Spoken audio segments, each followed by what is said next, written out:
कल जो बाधा पड़ी थी आप लोगों को मालूम ही है। कल की रिकॉर्डिंग जो है वो आज आप लोगों को भेज दी जाएगी। आगे चर्चा करते हैं। तारकासुर ने सारे के सारे देवताओं को परास्त करके उनके लोकों पर अधिकार कर लिया। बोले तेहि सब लोक लोकपति जीते और भय देव सुख संपत्ति रीते। ब्रह्मा ने कहा शंकर के शरीर से पैदा पुत्र ही जो है वो इसका वध कर सकता है। और तब शंकर को समाधि से बाहर निकालने के लिए काम को भेजा गया। काम गया, वो सब चर्चा कल हुई थी आपके सामने। लेकिन अंत में जब काम ने ये समझ लिया कि जो है शंकर को बाहर नहीं निकाला जा सकता, और तब शंकर के ऊपर अंतिम आक्रमण करने के लिए अभी तो जो है वो केवल बाहर प्राकृतिक रूप से आकर्षित करने की चेष्टा कर रहा है, लेकिन बोले शंकर को उस प्रकार से नहीं बाहर निकाला जा सकता। और तब उसने सीधे प्रहार करने की चेष्टा की। और तब गोस्वामी जी महाराज कहते हैं, बोले मरण ठाने मन रचि से उपाई। मरने का निश्चय करके कामदेव ने जो है वो भगवान शंकर के ऊपर आक्रमण करने की चेष्टा की। और तब गोस्वामी जी महाराज कहते हैं, बोले देख विशाल बिटप देख रसाल बिटप बर शाखा और तेह पर चढ़ऊ मदन मन माखा। एक आम का वृक्ष था, उस आम के वृक्ष के ऊपर कामदेव बैठ गया जाकर के। और तब गोस्वामी जी ने कहा कि कामदेव ने स्मरण किया और कामदेव ने जो है वो बाण चलाया भगवान शंकर के ऊपर। और जब बाण चलाया भगवान शंकर के ऊपर तो गोस्वामी जी महाराज ने कहा अब ये उसकी जो चेष्टा है ये अतिक्रमण है अपनी सीमा का।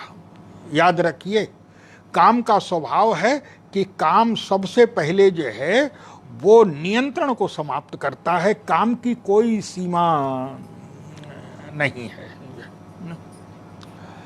इसलिए काम जिस समय आया तो गोस्वामी जी ने कहा कि मदन अंध व्याकुल सब लोका और निशिदिन नहीं अवलोक ही को का। मदन अंध, काम के प्रभाव से अंधे हो गए हैं सब लोग जो है। इसलिए शब्द भी आज भी कहा जाता है कामांध। काम सबसे पहले नेत्रों पर प्रहार करता है, नेत्र समाप्त करता, अंधा बनाता है व्यक्ति को। और यहाँ पर कामदेव जब आया तो कामदेव ने आक्रमण किया भगवान शंकर। अब ये जो है वो सीमा का अतिक्रमण है। क्या? बोले आप शरीर का स्पर्श नहीं कर सकते हैं। आपने शरीर का स्पर्श का अभिप्राय कि सीधे आप आक्रमण कर रहे हैं, और जब आप मन से जब आक्रमण होगा तो बाहर जो ऋतु इत्यादि है उनको परिवर्तित करके आप आकर्षित करने की चेष्टा कर रहे हैं, कोई बात नहीं है। लेकिन गोस्वामी जी महाराज कहते हैं, बोले तेहि पर चढ़ऊ मदन मन माखा। कामदेव आम के वृक्ष के ऊपर बैठ गया जाकर के। बोले देख रसाल बिटप बर शाखा और तेहि पर चढ़ऊ मदन मन माखा। और तब गोस्वामी जी महाराज ने कहा कि कामदेव ने जो है बाण का प्रयोग किया। बोले जब बाण का प्रयोग किया तो वो बाण सीधे भगवान शंकर के हृदय में लगा जाकर के। और यही विचित्रता है, भगवान शंकर के ऊपर क्या प्रभाव पड़ा है। भगवान शंकर के ऊपर जो है उल्टा प्रभाव पड़ा। क्या? तो काम का स्वभाव है कि काम अंधा बनाता है। सबसे पहले जो है वो नेत्र को समाप्त करता है, नेत्र की ज्योति को समाप्त करता है। काम के प्रभाव से दिखाई देना बंद हो जाता है, नेत्र बंद हो जाते हैं, ज्योति नष्ट हो जाती है। लेकिन यहाँ भगवान शंकर बोले जैसे ही काम ने प्रहार किया, बस सबसे पहले बोले तब से वह तीसर नयन उघारा। भगवान शंकर ने तीसरा नेत्र खोला। और ये तीसरा नेत्र क्यों? बोले सब जो है भगवान शंकर ने तीसरा नेत्र खोला, लोग सारे के सारे देवता चिल्लाने लगे। क्यों? बोले जो है ये जो तीसरा नेत्र है इसमें अग्नि का निवास है, तीसरे नेत्र के सामने जाकर के व्यक्ति भस्म हो जाता है। सारे के सारे देवता ऊपर से चिल्ला रहे हैं, क्रोधम प्रभु संघर संघरेति, महाराज क्रोध को शांत कीजिए, क्रोध को शांत कीजिए। लेकिन भगवान शंकर जो है क्यों? बोले आप तीसरा नेत्र क्यों खोल रहे हैं? और याद रखिए यही विचित्रता है। क्या? बोले लोग कहते हैं कि भाई विश्वास के साथ एक शब्द जोड़ दिया है, अंधविश्वास है। विश्वास तो अंधा है, तो अंधविश्वास है। लेकिन याद रखिए जो लोग ये कहते हैं वो विश्वास के महत्व को नहीं जानते। रामायण में विश्वास अंधा नहीं है। तब बोले भवानी शंकरऊ वंदे श्रद्धा विश्वास रूपिणऊ, भगवान शंकर मूर्तिमान विश्वास हैं। और याद रखिए बोले भगवान शंकर के पास जो है, भगवान शंकर के पास नेत्र कितने हैं? बोले सांसारिक व्यक्ति के पास तो केवल 2 ही नेत्र होते हैं, और भगवान शंकर के पास 3 नेत्र हैं, त्रिनेत्र हैं भगवान शंकर। यही सांसारिक व्यक्ति की कमी है। क्या? बोले हमारे पास केवल 2 नेत्र हैं, एक दाएं और दूसरा बाएं। और दाएं और बाएं का अभिप्राय क्या? इसको आप जो है वो एक साहित्यिक दृष्टि से देखिए। दाएं और बाएं 2 नेत्र हैं हमारे, और इसका सीधा सा अभिप्राय है हमारे पास जो है बिल्कुल मध्य की दृष्टि नहीं है, समानता की दृष्टि नहीं है। क्यों? बोले हमारे जो दृष्टि है दोनों वो विषम है, या तो दाएं है या बाएं है। और इसका सीधा सा अभिप्राय है, हम या तो किसी को दाएं का अभिप्राय की राग और बाएं का अभिप्राय है द्वेष। इसका अभिप्राय है कि जब हम किसी को देखते हैं तो सामने वाले को या तो राग की दृष्टि से देखते हैं या द्वेष की दृष्टि से देखते हैं, बिल्कुल मध्य की दृष्टि हमारे पास नहीं है। ये मध्य की दृष्टि जो है ये निष्पक्ष दृष्टि है, जैसा है वैसा है। और याद रखिए जब हमारी दृष्टि ही जो है वो दृष्टि में ही विषमता है, तो सामने वाला व्यक्ति कैसा भी क्यों ना हो, बोले हमारी दृष्टि जब विषम है तो उसमें भी तो विषमता दिखाई पड़ेगी। हम कभी समानता का व्यवहार कर भी नहीं सकते हैं। ये व्यक्ति की लाचारी है। सामान्य व्यक्ति 2 नेत्र हैं, लेकिन रामायण का विश्वास बोले त्रिनेत्र, बिल्कुल बीचों बीच में भी मध्य की दृष्टि है एक। और ये तीसरा नेत्र जब खोलने लगे भगवान शंकर, देवता कह रहे हैं कि महाराज इससे तो जो है वो अग्नि का निवास है, आप जो है प्रलय हो जाएगा, आप इसको शांत कीजिए। लेकिन भगवान शंकर ने कहा कि तुम लोग समझ रहे हो, अरे मैं क्रोध थोड़ी कर रहा हूं। तब महाराज तीसरा नेत्र क्यों खोल रहे हैं? भगवान शंकर ने कहा कि तीसरा नेत्र खोलने का अभिप्राय ये नहीं है कि क्रोध है। क्यों? आप रामायण में देखते हैं कि भगवान शंकर ने जो है वो तीसरा नेत्र जो है वो दोनों जगह खोला। क्या? बोले काम को जब देखा तो भी जो है वो तीसरा नेत्र खोलते हैं, और राम को जब देखते हैं तो भी तीसरा नेत्र खोलते हैं। हाँ, जनकपुर में भगवान श्री राम के विवाह के समय जिस समय भगवान शंकर पहुंचे, जब भगवान शंकर पहुंचे वहां पर, तो गोस्वामी जी महाराज ने कहा, यही शब्द लिखा। क्या? बोले शंकर राम रूप अनुरागे जिस समय शंकर जी ने दूल्हे के रूप में श्री राम को देखा, क्या आनंद आ रहा है। और शंकर जी देख रहे हैं, कितने नेत्रों से देख रहे हैं। बोले शंकर रूप राम रूप अनुरागे, और नयन पंच दस अति प्रिय लागे। गोस्वामी जी ने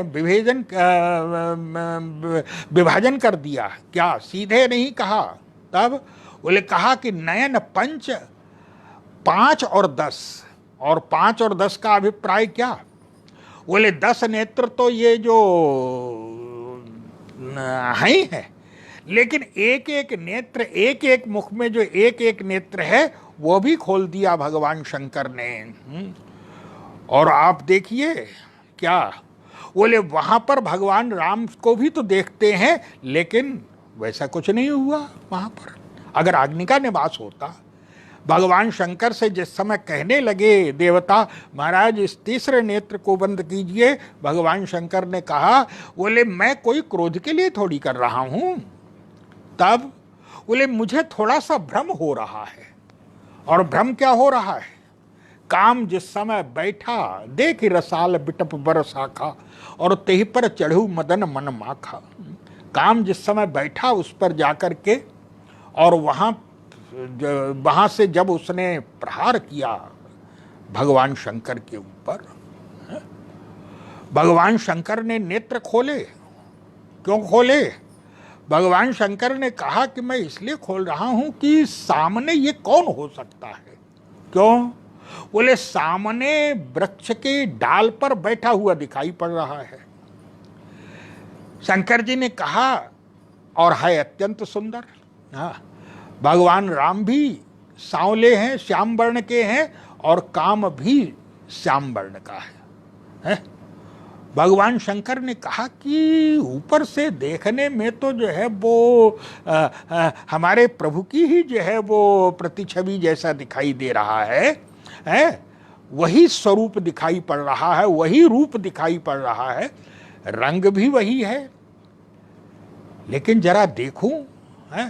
क्यों, बोले हमारे प्रभु तो कभी इस प्रकार से व्यवहार कर ही नहीं सकते हैं। बोले व्यवहार के द्वारा जो भेद मालूम पड़ रहा है, लेकिन आकृति तो वैसी ही मालूम पड़ रही है। तब भगवान शंकर ने तीसरा नेत्र खोला।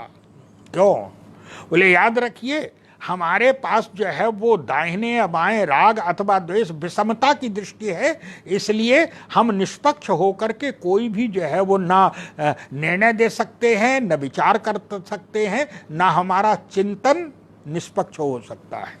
क्यों, बोले जब मूल में ही जो है जब विषमता है तो फिर चिंतन भी हमारा निष्पक्ष कैसे होगा, और जब चिंतन निष्पक्ष नहीं होगा तो हमारा निर्णय भी निष्पक्ष नहीं हो सकता है। और तब भगवान शंकर ने सोचा कि तीसरा नेत्र खोलें। क्यों, बोले तीसरे नेत्र का जो है बता देगा, तीसरे नेत्र के सामने। और आप देखिए काम को देखते समय भी भगवान शंकर ने तीसरा नेत्र खोला, और राम को देखते हुए भी भगवान श्री राम शंकर ने तीसरा नेत्र खोला। लेकिन अंतर क्या पड़ा, भगवान शंकर ने यही कहा कि ये तीसरी जो दृष्टि है ये प्रमाण देती है क्या, बोले इस तीसरी दृष्टि के सामने आकर के जो नष्ट हो जाए, बोले अगर असत होगा तो वो नष्ट हो जाएगा, दुर्गुण होगा तो वो नष्ट हो जाएगा, लेकिन रूप भले ही जो है, रंग भले ही हमारे प्रभु का ले ले, लेकिन जब उसमें वास्तविकता नहीं होगी तो सब बनावट होगी, तो निश्चित रूप से बोले ये तीसरी दृष्टि जो है मेरी, ये प्रमाण देती है क्या, ये निर्णय देती है, इसके सामने आकर के असत दुर्गुण नष्ट हो जाता है। और हमारे प्रभु बोले इसके सामने आकर के, बोले उनकी छवि देख करके तो ये धन्य हो जाती है, ये आँख, ये नेत्र धन्य हो जाता है। इसलिए भगवान शंकर बोले राम को देख करके भी तीसरा नेत्र खोलते हैं, और काम को देख करके भी तीसरा नेत्र खोलते हैं। बोले तब शिव तीसर नयन उघारा, चितवत काम भयउ जरी छारा। देखते ही जो है काम जल के नष्ट हो गया, और जब काम जल के राख हो गया, देखिए यही भगवान शंकर का नियंत्रण है? भगवान शंकर का क्या व्यवहार है? व्यवहार में क्या संतुलन है भगवान शंकर? अपनी जो नियंत्रण रेखा है, व्यक्ति को वो पहचानना चाहिए। काम बोले काम अनियंत्रित, काम का स्वभाव है अनियंत्रित होना, नियंत्रित हो नहीं सकता है काम। बोले काम जो है वो सबसे पहले बांध तोड़ता है, नियम तोड़ता है काम। इसको रामायण में कहा गया है, बोले भय काम बस जोगी से तापस भावर न की को गए, संगम करहि तलाव तलाई, जो वर्णन किया गया है। बोले काम सबसे पहले वस्तुतः जो है वो मर्यादा को तोड़ता है काम, अमर्यादित हो जाता है काम। लेकिन भगवान शंकर और काम की यही विशेष विचित्रता थी। काम ने जिस समय आक्रमण किया भगवान शंकर के हृदय पर, जो भगवान शंकर को लगा मैं तो अपने प्रभु के ध्यान में बैठा हुआ था, प्रभु के दर्शन हो रहे थे, प्रभु का जो है वो दर्शन करता हुआ मैं तो एकांत में बैठ करके लाभ ले रहा था, आनंद में डूब रहा था, और मेरे आनंद में अनावश्यक बाधा पैदा कर दी। भगवान शंकर को बोले भयो ईस मन कोप विसेखी, और नैन उघारी सकल दिशि देखी। तब सुबह और दिखाई क्या पड़ा? बोले सौरभ पल्लव मदन बिलोका, और भयउ कोप कंप्यु त्रैलोका। आम के गोस्वामी जी महाराज कहते हैं सौरभ पल्लव मदन बिलोका, आम के पत्ते की ओट में काम बैठा हुआ दिखाई दे रहा था। सोचिए, और जिस समय भगवान शंकर वो आम के पत्ते की ओट में बैठा हुआ है, और जिस समय भगवान शंकर ने तीसरा नेत्र देखा, खोला, जल करके राख हो गया। लेकिन भगवान शंकर का नियंत्रण क्या है? काम सबसे पहले जो है वो नियंत्रण जानता ही नहीं है कि क्या होता है। काम का जीवन अनियंत्रित बना देता, अमर्यादित बना देता है। लेकिन भगवान शंकर की मर्यादा क्या है? बोले काम ने जिस समय, अब जब काम को भेजा गया, हाँ काम का यही तो स्वभाव है, अनियंत्रित अमर्यादा। जब भेजा गया था शंकर को समाधि से बाहर निकालने के लिए, तो भाई आपको शंकर के ऊपर करना चाहिए था ना, शंकर को बाहर निकालने की चेष्टा करनी चाहिए थी, है? लेकिन वहां जाकर के कर क्या रहा है? तब आपन प्रभाव विस्तारा, और निजबस कीन सकल संसारा। सब जो है चराचर, सबको जो है वो काम के बस में कर दिया है? बोले जो नारी में देखें चराचर नारी में, जे ब्रह्म में देखत रहे, जग पुरुष सब अवला मयम, अवला बिलोक पुरुष में जग पुरुष सब अवला मयम, द्वैदंड भरि ब्रह्मांड भीतर काम कृत कौतुक अयम। यह अमर्यादा है। जब आपको शंकर के लिए भेजा गया था तो आप केवल शंकर जी पर करते, लेकिन ना, यही अमर्यादा है। क्या? बोले लोग देख तो ले, जब तक के जो है काम को, जब लोग अमर्यादित होते हैं तो लोगों की अमर्यादा से काम प्रसन्न होता है। बोले स्वयं जीवन अमर्यादित है, और प्रिय भी वही है जिसका जीवन अमर्यादित है। अमर्यादित जीवन कर देता है, ये काम का स्वभाव है, अनियंत्रित।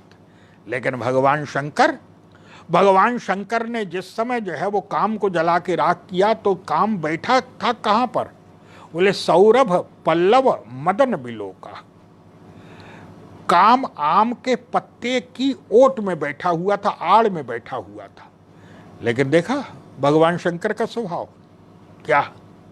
बोले काम जल के नष्ट हो गया, लेकिन आम का एक पत्ता नहीं जलने दिया भगवान। ये मर्यादा है भगवान शंकर की, है? नहीं तो लोग कहते हैं कि भाई व्यक्ति अच्छा है, लेकिन अगर मान लीजिए बुरे का संग पड़ गया किसी भी कारण से, और वो जो है उसके ऊपर कष्ट आ गया, तो लोग कहते हैं कि भाई जौ के साथ अन्न के साथ घुन तो पिसेगा ही, घुन तो पिसे ही जाता है। और याद रखिए, अन्न के साथ, गेहूं के साथ घुन पिस रहा है, इसका अभिप्राय है कि हम घुन और जो है वो अन्न में भेद करना नहीं जानते हैं। कहीं ना कहीं वो कमजोरी है हम में, तभी तो ऐसा होता है। लेकिन भगवान शंकर बोले, भगवान शंकर का जो है वो क्या अद्भुत चमत्कार है, क्या अद्भुत व्यवहार है भगवान शंकर का। क्या बोले, निर्णय कैसा है भगवान शंकर का।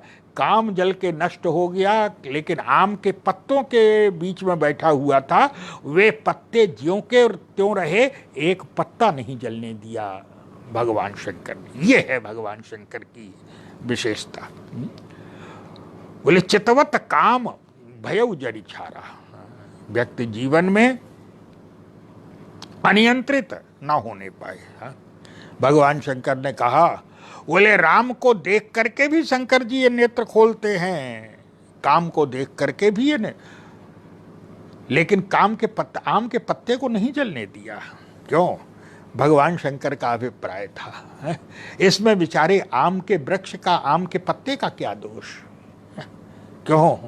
बोले, आम के पत्ते ने तो सहयोग किया नहीं है इसको जो है। अरे आम के वृक्ष के ऊपर अगर बैठ गया भगवान शंकर का अभिप्राय है कि अगर आम के वृक्ष का ये दुरुपयोग कर रहा है तो दुरुपयोग करने वाले को दंड मिलना चाहिए, आम के वृक्ष को दंड क्यों मिले। भगवान शंकर ने सोचा, आम का वृक्ष बेचारा क्या करे। क्यों? इसमें आम के वृक्ष का कोई दोष नहीं है। क्यों? बोले, आम के वृक्ष के नीचे बैठ करके जो है, हमारे कागभूषुंडी जी महाराज आम के वृक्ष के नीचे बैठते हैं। कागभूषुंडी जी 4 वृक्षों के नीचे बैठते हैं और उनमें है एक आम का वृक्ष भी है। आम के वृक्ष के नीचे बैठ करके क्या करते हैं? बोले, आम छाह कर मानस पूजा। आम के वृक्ष के नीचे बैठ करके मानस पूजा करते हैं। भगवान शंकर ने कहा, बोले बेचारे आम का कोई दोष नहीं है इसमें। क्यों? बोले, अगर वो तो उपयोग करने वाले के ऊपर है कि उपयोग करने वाला दुरुपयोग कर रहा है कि सदुपयोग कर रहा है। अरे इसी आम के वृक्ष के नीचे बैठ करके भक्तराज कागभूषुंडी जो है वो भगवान के जो है मानस पूजा करते हैं। रस, इसीलिए नाम है रसाल। क्यों? बोले, जहां रस ही रस भरा हुआ है। लेकिन अगर काम उसका दुरुपयोग कर रहा है तो इसमें दोष काम का है, इसमें आम का। इसलिए भगवान शंकर ने, ये है मर्यादा भगवान शंकर की, ये है नियंत्रण है भगवान शंकर का कि काम जल के नष्ट हो गया लेकिन आम का एक पत्ता नहीं जलने दिया भगवान शंकर ने। ऐसी मर्यादा। और तब जिस समय काम जो है वो जल के नष्ट हो गया, तब गोस्वामी जी महाराज कहते हैं, भय अकंटक साधक जोगी। निष्कंटक हो गए, जो साधक थे, योगी थे, वो निष्कंटक हो गए। बोले, समुझ काम सुख सोचे ही भोगी। जो कामी थे वो बेचारे दुखी हो गए, हाय हाय हैं, उनके लिए तो जो है बोले समुझ काम सुख सोचे ही भोगी। और भय अकंटक साधक जोगी। जोगी अकंटक भय पतिगति सुनति रति मूर्छित भई। कामदेव की पत्नी रति आई है और रति भगवान शंकर के पास रोले रोदत बदत बहुभांति करुणा करत शंकर पही गई। भगवान शंकर के पास गई, रोने लगी रति। और जब रति रोने लगी तब भगवान शंकर, महाराज आपने तो मेरे पति को ही नष्ट कर दिया। भगवान शंकर ने कहा कि मैंने नष्ट नहीं किया। तब बोले, उसने जो कार्य किया था क्या? बोले, मैं एकांत में अपने प्रभु से मिलन का अनुभव कर रहा था। मैं राम के चरणों में बैठा हुआ था, राम से मिलन का अनुभव कर रहा था, लेकिन उसने जो है मुझे राम से दूर कर दिया, इसलिए उसे दंड तो मिलना ही था। रति ने तुरंत कहा, महाराज क्षमा कीजिएगा, क्यों? बोले मेरा विरोध है। भगवान शंकर ने कहा, बोले तुम्हारे पति ने मुझे राम से दूर किया, इसलिए जो राम से दूर किया उसको तो नष्ट होना ही पड़ेगा, उसको तो नष्ट करूंगा ही।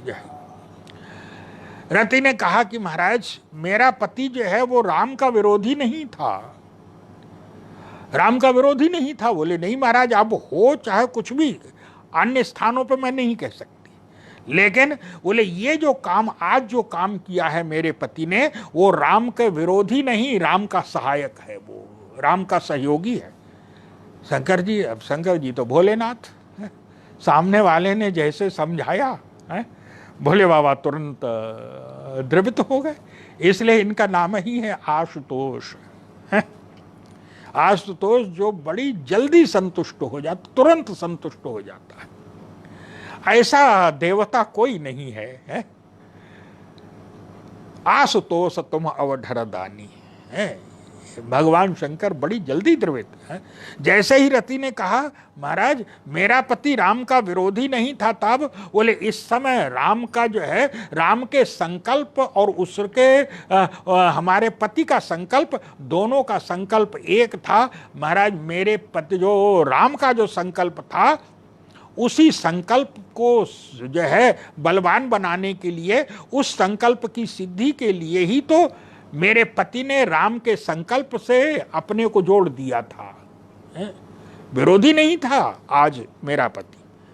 शंकर जी ने कहा ऐसी बात है? हाँ हाँ महाराज, ऐसा कैसे हो सकता है? काम तो राम का विरोधी है। तो रति ने यही कहा, महाराज याद है क्या? बोले भगवान राम ने आपसे कहा था कि पार्वती से विवाह कर लीजिए, आदेश दिया था आपको, प्रार्थना भी की थी, दुहाई भी दी थी मित्रता की, और आदेश भी दिया था। शंकर जी ने कहा कि हाँ हाँ ये तो स्मरण आ रहा है कि मेरे प्रभु ने आदेश भी दिया था, दुहाई भी दी थी मित्रता की, और प्रार्थना भी की थी, लेकिन मैं तो भूल गया, समाधि में चला गया, भूल गया प्रभु की आज्ञा को। रति ने कहा कि महाराज मेरा पति विरोधी नहीं था आज राम का, तब बोले श्री राम का जो संकल्प था, राम जो कार्य चाहते थे और आप उसको भूल गए थे, इसलिए मेरा पति तो राम के संकल्प को स्मरण दिलाने के लिए आपको आया था, राम का विरोधी नहीं था। आज मेरा पति, मेरे पति ने राम के संकल्प से अपने संकल्प को जोड़ दिया है, मेरे पति ने राम का विरोधी नहीं था।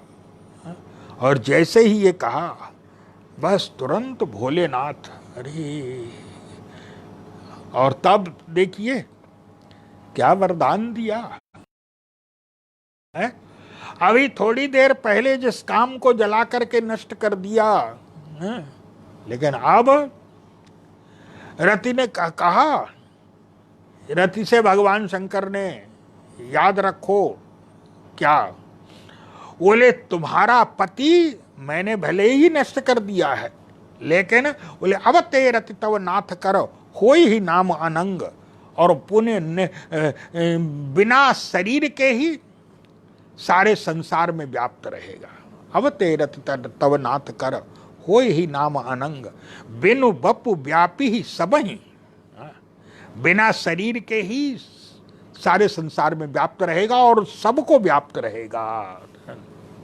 रति ने कहा कि महाराज सबको व्याप्त रहेगा, सबको सुख मिलेगा, लेकिन मेरी संतुष्टि कैसे होगी? मुझे कैसे अपने पति का संग कैसे प्राप्त होगा? तो देखिए क्या भगवान शंकर की कृपा है, ये भगवान भोलेनाथ की कृपा है। क्या बोले राम का विरोधी है, राम से दूर कर दिया तो क्रोध आ गया, लेकिन जैसे ही ये लगा कि नहीं नहीं, वो तो राम के संकल्प से अपने को पूरी तरह से राम के संकल्प में समर्पित कर चुका था अपने को,